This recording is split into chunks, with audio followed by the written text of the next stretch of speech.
Avec nous sur ce plateau pour revenir sur les grandes lignes du discours royal, Zakaria Aboudahab, professeur de relations internationales à l'Université Mohammed V de Rabat. Professeur, bonsoir et merci d'avoir accepté notre invitation. Bonsoir, cher Diouf, avec plaisir.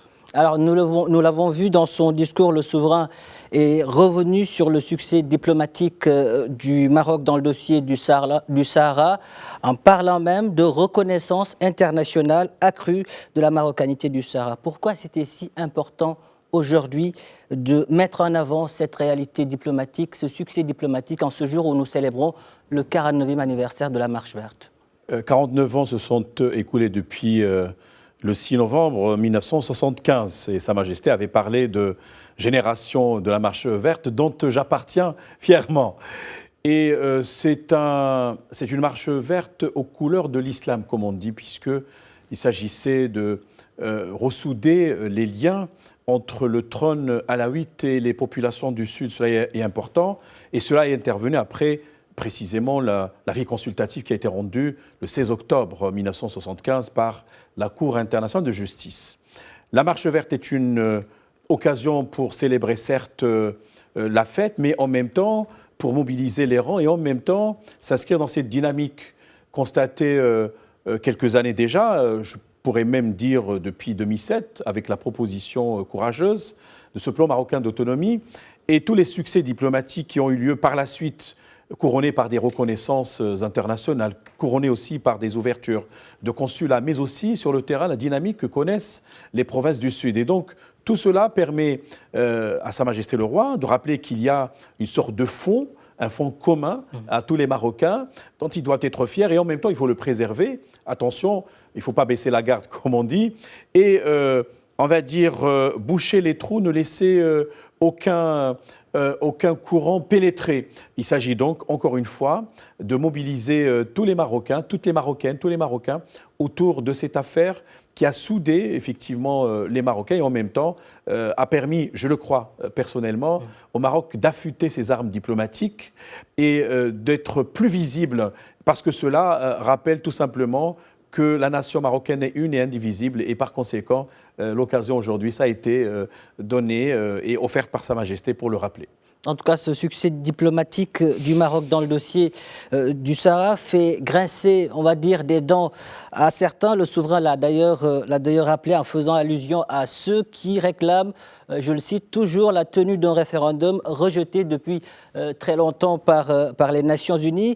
Il y en a aussi d'autres qui instrumentalisent l'affaire du Sahara, le souverain l'a rappelé, dans leur convoitise d'un accès à l'Atlantique, alors que le souverain a déjà lancé l'initiative atlantique qui peut profiter, disons, à tous ces pays de la région. Aujourd'hui, face à ces deux paradigmes, pourquoi urge-t-il pour l'ONU de prendre ses responsabilités? Parce que d'abord, il y a des populations qui souffrent. Sa Majesté a employé l'expression des otages. Malheureusement, avec toutes les conditions inhumaines qui y sévissent dans ces camps. Deuxièmement, parce que l'Algérie est un État responsable sur le plan juridique, c'est l'État hôte, il a donc des obligations par rapport aux conventions internationales pertinentes dont elle fait partie, l'Algérie. Et que troisièmement, aujourd'hui, la situation devenant intenable. Pourquoi? Parce qu'il y a du temps et de l'épuisement et en même temps des fonds qui sont mobilisés. Et puis à chaque fois, chaque année, il faut voter le budget de la MINURSO et en même temps permettre que celle-ci accomplisse son rôle pendant soit 6 mois, soit une année, ça dépend, durant les années précédentes. L'ONU, c'est-à-dire d'abord le Conseil de sécurité, mais aussi l'Assemblée générale et la 4e commission, toutes ces instances doivent assumer leurs responsabilités et considérer que, alors je vais utiliser une expression que les juristes avaient inventée à partir de 2001 et que l'Assemblée générale de l'ONU en 2005 avait fait sienne, c'est la responsabilité de protéger. Aujourd'hui, il y a un appel urgent, il y a une urgence, comme on dit, urgence climatique, il y a aujourd'hui une urgence humaine et humanitaire. Il faut absolument que la situation anachronique, mais aussi atypique et dangereuse cesse dans les camps. Alors cela passe par des résolutions et on pourrait imaginer que aujourd'hui et plus tard, dans les mois à venir, notamment en perspective d'une action vigoureuse du Maroc avec ses partenaires au sein de l'ONU, que le Conseil de sécurité en particulier, puisque c'est un organe, si vous voulez, qui est opérationnel, qui a les moyens juridiques pour intervenir, adopter des résolutions courageuses cette fois-ci pour que d'abord soit démanteler les camps, j'irai un peu très loin dans ma démarche démonstrative, et en même temps placer le plan marocain d'autonomie au cœur du débat et de l'approche unisienne parce qu'il y a de la souffrance. Et je reviens à ce concept et à cette notion qui s'appelle R2P, Responsibility to Protect, c'est la responsabilité de protéger. Il faut absolument que ces situations cessent et que la responsabilité devrait être imputable à l'Algérie et il faut que l'Algérie accepte et se résigne à la réalité. Zakaria Boudahab, autre grande ligne du discours royal, autre grande ligne, ça concerne les Marocains du monde, les Marocains résidant à l'étranger.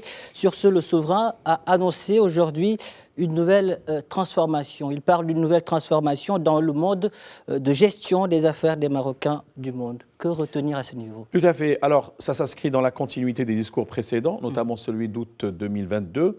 Sa Majesté, à l'époque, avait plaidé pour une refondation des structures représentatives concernant les Marocains du monde, ou les Marocains du monde.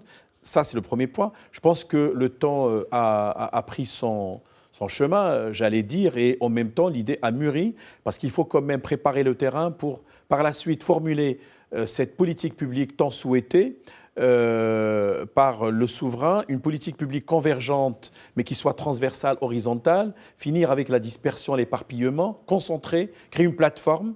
Dans ce sens-là, on peut dire que dans la vie des politiques publiques, vous savez, il y a des cycles, parfois on parvient à la terminaison, comme on dit entre guillemets. Aujourd'hui, il s'agit d'ouvrir une nouvelle séquence en matière d'intégration des Marocains du monde dans la prise aussi de décisions, mais également aussi dans le développement soutenable du pays, sur le plan économique, social, culturel, linguistique et autres, scientifiques, artistiques, et l'idée de créer, d'abord refonder le Conseil de la communauté marocaine étrangère, elle est pertinente, lui doter les moyens afin qu'il puisse réellement embrayer sur la réalité et deuxièmement, créer une nouvelle structure qui s'appelle la Fondation Al-Mohammedia pour les Marocains résidant à l'étranger. Je crois qu'il y a tellement de compétences aujourd'hui, si on considère que nous avons 5 millions de diaspora à l'étranger, aujourd'hui il est temps, en 2024, bientôt 2025, que ces diasporas puissent réellement servir le pays et œuvrer, puisque le souverain a parlé de ce chiffre de 10% qui n'est pas très expressif de leurs ambitions,